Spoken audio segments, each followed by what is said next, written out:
Chapter admission of a new partner में ये long question है एडजस्टमेंट ऑफ कैपिटल के बारे में। यानी capital new partners capital is to be computed calculated on the basis of old partners capital.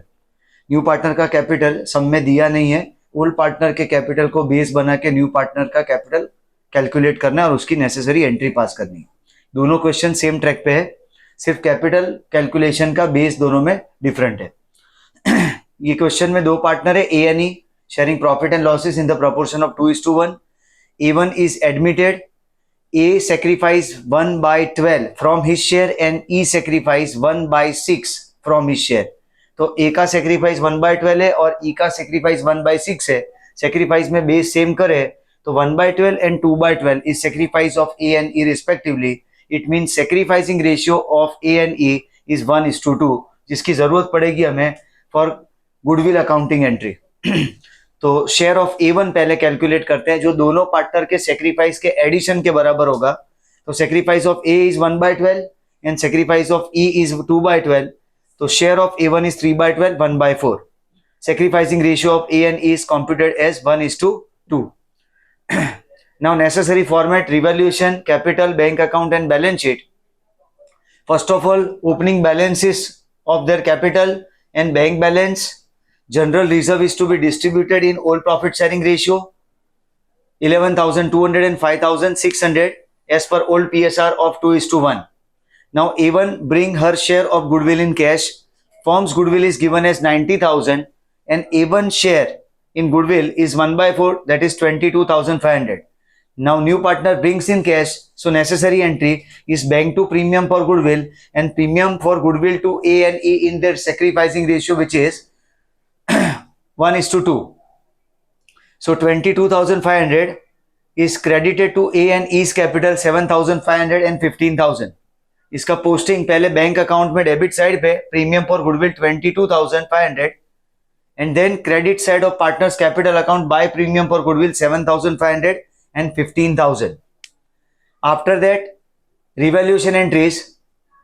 So fixed asset is depreciated by 10%. Now fixed asset is depreciated by 10%. There are two fixed asset, machinery and furniture. दोनों का depreciation है 10%. Value reduction है, machine में 6400 और furniture में 4000. Machine की market value 57,600. Furniture's market value is 36,000. Reduction in the value of machine and furniture will be debited to revaluation account, to machinery account 6400 and to furniture 4,000. All debtors are good. Next adjustment is all debtors are good. It means BDR is now not required. Provision for doubtful debts is now not required. Already existing provision is of 3,200. Now it is not required. So entry will be BDR to revaluation. So credit side of revaluation is by BDR. And BDR account is get closed. So total amount of debtors, gross debtors amount will be shown outside column of balance sheet asset side, 40,000. Prepaid insurance is amounted to 2,400. Question में ऐसी information है कि out of insurance premium of 12,000, 2,400 is for next year. We are concerned about that part of premium which is required to be carried forward for next year and that is 2,400. फिर total amount of premium हमें दिया हो ना दिया हो इससे कोई फर्क नहीं होता. So 2,400 is prepaid insurance premium credited to revaluation and shown on the asset side of balance sheet by prepaid insurance premium. After that, revaluation account is get closed. So revaluation loss is amounted to 4,800 and it is debited to partners capital account in old profit sharing ratio 2:1. So 3,200 and 1,600 revaluation account loss. अब question में new partner के capital के लिए बोला गया है कि old partners capital is to be taken as base to find out new partners capital. उसके लिए पहले पार्टनर ए और ई के कैपिटल अकाउंट का टोटल करेंगे क्रेडिट साइड का और उससे दोनों के कैपिटल के बैलेंसेस फाइंड करेंगे. ए का क्लोजिंग कैपिटल है 79,500 और ई का क्लोजिंग कैपिटल है 51,000. दोनों का कंबाइन क्लोजिंग कैपिटल है 1,30,500. फर्म का टोटल प्रॉफिट 1 है जिसमें से न्यू पार्टनर का शेयर 1/4 है, वो माइनस करने पे रिमेनिंग प्रॉफिट इज 3/4. अब हमें ये समझना है कि 3/4 शेयर ऑफ प्रॉफिट जो कि ए और ई का कंबाइंड शेयर ऑफ प्रॉफिट है, 3/4 के लिए कैपिटल कंट्रीब्यूशन है 1,30,500. तो 1/4 के लिए न्यू पार्टनर का कैपिटल कंट्रीब्यूशन कितना होना चाहिए? तो अमाउंट है 43,500. ये ध्यान रखना है, ये कैलकुलेशन का base This capital of new partner is computed on the basis of old partners combined capital, revised capital.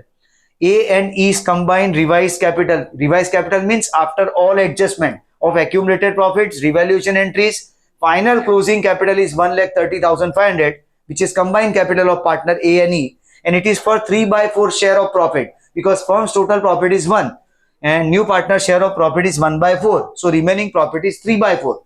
For 3/4 share of profit, their capital contribution is 1,30,500. So for 1/4 share of profit, what should be new partner's capital contribution? And its amount is 43,500. Effect will be bank account debit side 43,500 to A1's capital and A1's capital account credit side by bank 43,500. Then closing balance of partner's capital is written on the liability side of balance sheet. Bank balance 92,400. Closing bank balance is 92,400. तो capital और bank balances note करने के बाद final total of balance sheet will be 2,42,000. In next question, there are two partners J and A sharing profit and losses in the proportion of 3:2. So 3/5, 2/5 the respective old share. New profit sharing ratio is 2:2:1. Now internal proportion is not same in this case, so sacrifice calculation is required. In previous case, new PSR was not given, new profit sharing ratio was not given, so old profit sharing ratio itself become sacrificing ratio. यहाँ पे new PSR दिया, इसलिए पहले sacrificing ratio ढूंढना पड़ेगा हमें. तो sacrifice का कैलकुलेशन है old share minus new share. J का ओल्ड शेयर है 3/5, ए का है 2/5, उसमें से उनके न्यू शेयर 2/5 दोनों में से माइनस करें तो जे का सेक्रीफाइस है 1/5. ए न्यूट्रल पार्टनर है, ए के शेयर में कोई चेंज नहीं हो रहा है. इसका मतलब ये हुआ कि पी का जो शेयर है 1/5 it is entirely sponsored by partner J. तो जो भी गुडविल का बेनिफिट होगा वो पार्टनर जे को मिलेगा. यहाँ सेक्रीफाइसिंग रेशियो का कोई पॉइंट नहीं आएगा because only one partner is a sacrificing partner. Now necessary entries में सबसे पहले P's goodwill 14,000 which is brought in cash. तो उसके लिए bank to premium for goodwill and premium for goodwill to J's capital. तो first of all bank account का balance, partner के capital account के बैलेंसेस और उसके साथ साथ फ्री रिजर्व का डिस्ट्रीब्यूशन, जिसमें जनरल रिजर्व एक फ्री रिजर्व, इसका डिस्ट्रीब्यूशन होगा ओल्ड PSR 3:2 में एंड IFR का डिस्ट्रीब्यूशन होगा भी ओल्ड प्रॉफिट शेयरिंग रेशियो में. इन्वेस्टमेंट में एडजस्टमेंट है तो इन्वेस्टमेंट की वैल्यू बढ़ रही है, इन्वेस्टमेंट की वैल्यू इंक्रीज हो रही है. बुक वैल्यू है 63,000 and market value is 68,950. So increase in market value of investment compared to its book value, it means there is no requirement of investment fluctuation reserve. There is no loss in the value of investment. So entire reserve is free. So distributed among partners in old profit sharing ratio. तो premium पर goodwill का जो amount है 14,000, it is debited to bank account. It is contributed by new partner bank to premium for goodwill and then premium for goodwill to J's capital. So by premium for goodwill, J के column में 14,000. Necessary revaluation entries will be like BDR is now not required. Same, all debtors are good, so BDR is now not required. So by BDR is 2,800. By BDR is 2,800. ये adjustment में ध्यान रखना, ये दो तरह से presentation हो सकता है. In this question it is written as all debtors are good and in this question it is written as BDR is now not required. Both the sentence formation has same meaning, that BDR is to be closed and transferred to revaluation account. No need for BDR further. इसलिए BDR को close करेंगे. 56,000 debtors का gross amount outer column and BDR will be credited to revaluation account. Now machine is reduced by 10%. Machine की book value है 17,500, जिसमें से 1750 कम करके 15,750 is the market value और जो रिडक्शन हुआ है वो debited to revaluation account. Market value of building is 70,000, तो बिल्डिंग में 28,000 का एप्रिसिएशन है which is credited to revaluation account by building 28,000. Investment के लिए बोला गया है कि इट्स मार्केट वैल्यू इज 68,950, तो इन्वेस्टमेंट की book value 63,000, market value is 68,950, so increase in the value by 5,950, it is also credited to revaluation account. Revaluation profit is arrived at 35,000 and it is transferred to partners capital account in old profit sharing ratio 21,000 and 14,000. old PSR is 3:2. इतना calculate करने के बाद हम partners के capital balance सिर्फ extract करेंगे. ध्यान रखना है ये दोनों क्वेश्चन में एक टेक्निकल डिफरेंस है. ये क्वेश्चन में ओल्ड पार्टनर के कैपिटल चेंज नहीं हो रहे, सिर्फ न्यू पार्टनर का कैपिटल फाइंड आउट करना है ओल्ड के बेसिस पे। यहाँ पे ओल्ड पार्टनर्स के कैपिटल के बेस पे न्यू का कैपिटल फाइंड आउट करना है और उसके बाद ओल्ड पार्टनर्स के कैपिटल ऑल्टर भी करना है। इसलिए कैपिटल के बैलेंसेस सिर्फ कैलकुलेट करने हैं, यहाँ शो नहीं करेंगे। इसलिए सीधा यहाँ पे closing capital of partner J is 112560 and second partner A का बैलेंस है 75040। ये बैलेंस कैलकुलेट करते वक्त ध्यान रखना है कि अगर डेबिट साइड कोई आइटम है, old goodwill return of, preliminary expense return of, profit and loss, old loss return of, ऐसा कोई भी एडजस्टमेंट है तो उसको भी माइनस कर देना है। मींस क्रेडिट साइड के टोटल में से डेबिट आइटम माइनस करके ये क्लोजिंग कैपिटल फाइंड करना है। ये दोनों पार्टनर का क्लोजिंग कैपिटल है 187600। जैसे यहाँ पे कंबाइन कैपिटल था 130500, वैसे यहाँ दोनों पार्टनर का कंबाइन कैपिटल है 187600। अब न्यू पार्टनर के कैपिटल के लिए दोनों में बेस अलग है। यहाँ पे बोला गया कि न्यू पार्टनर का शेयर 1/4 है और वो प्रोपोर्शनेट कैपिटल ला रहा है, इसलिए हमने 3/4 के लिए ये कैपिटल कंट्रीब्यूशन, तो 1/4 के लिए कितना होगा, ये इक्वेशन थ्रू 43,500 कैपिटल फाइंड किया था। ये केस में ऐसा बोला गया है कि दोनों ओल्ड पार्टनर के कंबाइन कैपिटल का 20% न्यू पार्टनर कंट्रीब्यूट कर रहा है। स्टेटमेंट है कि P's capital is 20% of new capital of partner J and A. इसलिए जे और ए का जो कंबाइन कैपिटल आया 187600, उसका 20% करेंगे तो 37520 is capital contribution to be made by partner P. तो उसके लिए पहले bank account debit side to P's capital and capital account credit side by bank 37520।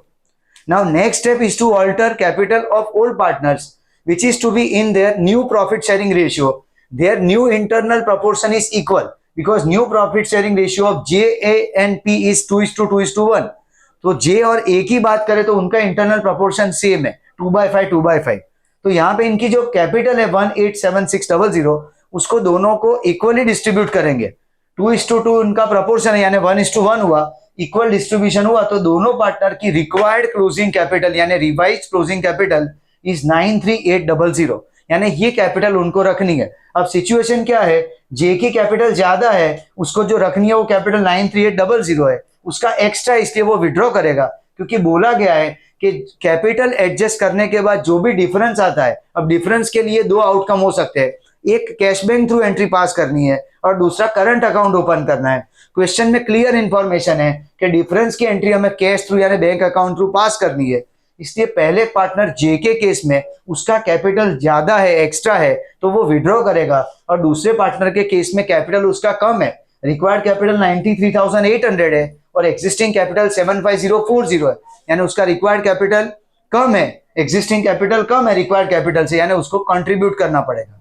इसके लिए क्या स्टेप लेंगे, दोनों पार्टनर में ये हम क्लोजिंग कैपिटल 93800 शो करेंगे।